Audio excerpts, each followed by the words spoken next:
talking about a team that is absolutely bad in recent weeks.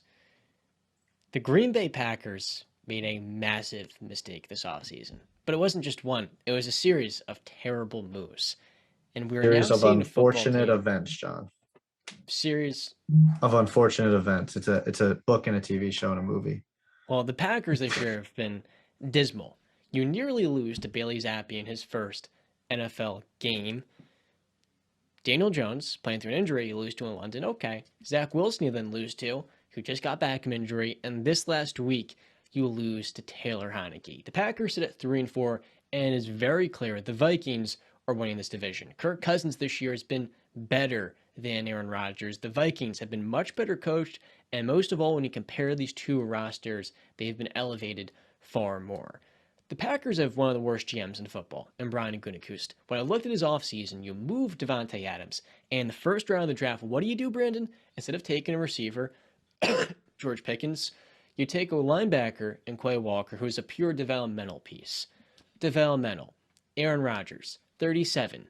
Developmental pieces do not help you, especially when offensively your number one receiver is Allen Lazard. It's only because of Aaron Rodgers that Allen Lazard puts up decent numbers each and every single week. The only thing they did well this offseason was taking Romeo Doubs on day 3. Because when I look at this Packers offense, it is an absolute train wreck. The defense oftentimes shows what it can be, but they have one of the worst defensive coordinators in football, Brand. It is so oblivious. The defensive coordinator has to go. The GM has to go. And in terms of ownership, the Packers have many parties.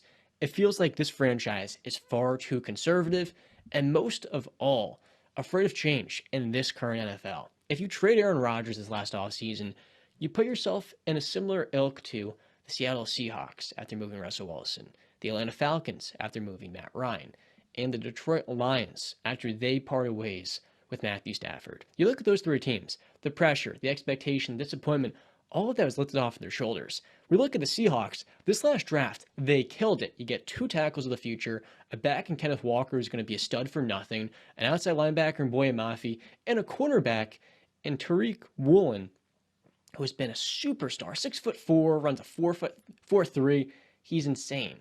And then you look at the Packers draft. You had 2 first-round picks. You take a defensive tackle who does not play, and a linebacker in Quay Walker who just is lost. I'm not the Dan Orlovsky of the world, and I can pretty easily tell this guy should not be starting in the NFL.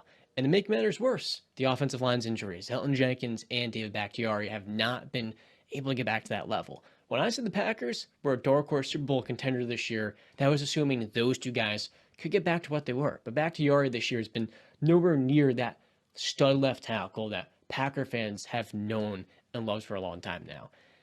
And now, Brandon, we're looking at Aaron Rodgers, and he is going out sad. Much like Tom Brady, but it's even worse. Rodgers is not going to take any team to the highest levels by himself. And when I look at this roster, I say to myself, the defense should be elite, and they're middling. The offense should be decent, and quite frankly, it is terrible. So Green Bay, they're going to miss the playoffs at this point. When you look at how bad and how poor direction they're trending in, their upcoming games are against the Buffalo Bills, the Detroit Lions, and that could be a close game, the Dallas Cowboys with Dak Prescott a month healthy, the Tennessee Titans, a well-coached, balanced team, something the Packers are not, and then the Eagles. You're lucky to win 2 of those games. If that's the case, you're starting off the year at what, 5-6? I mean, in this division, you're lucky to get to the wild card. And looking at all of this team's deficiencies, and most of all, the inadequate coaching, a lot of it stems from the play calling on offense with Matt LaFleur. But Aaron Rodgers this year has not been a top 4 quarterback. And most of all, they're in a terrible situation. I mean, now you're stuck with Aaron making all this money, and this could be his last year of the team. This episode is brought to you by our friends at BestStamp. When it comes to sports betting, BestStamp is changing the game. You want to maximize your return, and with the BestStamp app, all you have to do is download it and sign up on their different affiliate sportsbooks, and you can see all the best odds given straight to you in one single place. The visual tools are very helpful, and by the end of the year, you can use it for accounting. You can get all the analytics that you'll need so that you can bet like a pro. Be sure to use our referral code at WiseGuys, WISEGU, Why, yes. Thank you to BetStamp for supporting us. And as always, back to the show. Again, I'm not going to jump off the wagon yet of the Green Bay playoff team because I do still think that there is a pathway uh, similar to the pathway, I believe, of the Tampa Bay Buccaneers, where I think that they can get it together. I think that they need to make a move similar to the Tampa Bay, but I'm going to make a lot of points similar to what because I feel like they're going through similar flaws right now. They're going through similar situations, I should say. I should say. Um, yeah, I think a DJ Moore move would be a very good one for Green Bay. I mean, they really haven't used their two running backs like we really thought. Like in the couple of games that they have used them, I mean, they've been big, but they've kind of gotten shut down and they don't really get the touches that they should be getting. It's bad. It's bad all over. The defense is not playing well at all. I mean, yeah, those bad draft by Green Bay. I 100% agree. But I do think that this team can get it together. I think that they can sneak in. I think if they rally together, and I know I'm asking a lot for Aaron Rodgers to rally the troops. But I do think there's a pathway, like I talked about in 2016. They were 4-6, and they ripped off 6 straight wins. Now, obviously, their schedule is not very favorable, but you know what? I'm going to say this. When Aaron Rodgers is leading a team, I'm never going to count him out in a game. I'm just not, especially a regular season game. I'm just not. I would, if we came here next Monday, because they play the Buffalo Bills on Sunday Night Football in Buffalo, and they're underdogs by 10.5 points sitting right now. The odds could change. I'm going to tell you right now, I would not be surprised if Green Bay won that game because Aaron Rodgers is the quarterback. I can't hear you, John. I really wouldn't be surprised. He has not been Aaron Rodgers this year. Yeah, he hasn't. But again, they were saying the same thing back in 2016. They were. He's not the guy. They said the same thing about Tom Brady in the years, the big blowout against the Chiefs. The Patriots dynasty is done. They've said this before. They said this about Patrick Mahomes last year. The NFL has figured Patrick Mahomes out. No, Patrick Mahomes is just learning how to play a fundamental quarterback, and he's just learning now because nobody, I guess, no, QB coach or head coach decided to be like, hey, Pat, you know, this game has been won in the pocket for over 70 years, so maybe we should, do that a lot more. But yeah,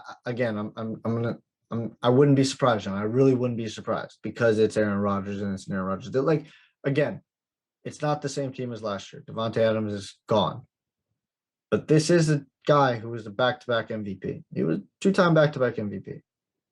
They were 13-3 or 13-4, 13-3 the last 2 seasons.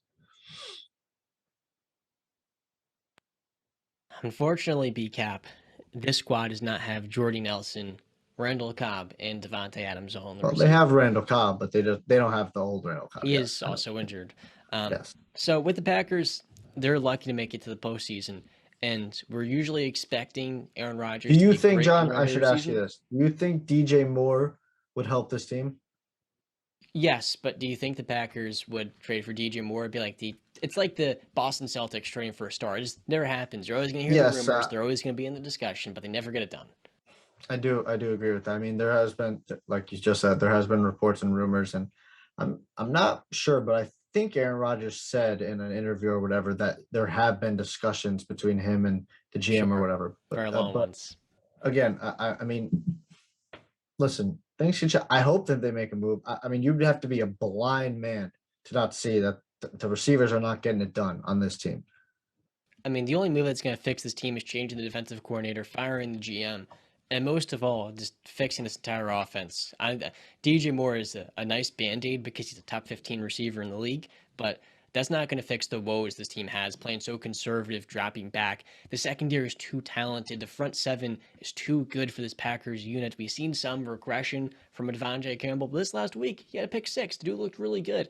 I'm just done with Green Bay. I was in on them, and it was a terrible mistake, so Oh, enough of them. John, They missing the playoffs.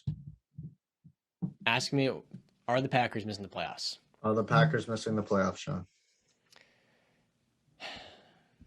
They're going to get in by the skin of their teeth. I think they're going to pull it Seventh? together and win 9, 10 games this year and just get in. And they get knocked out in the first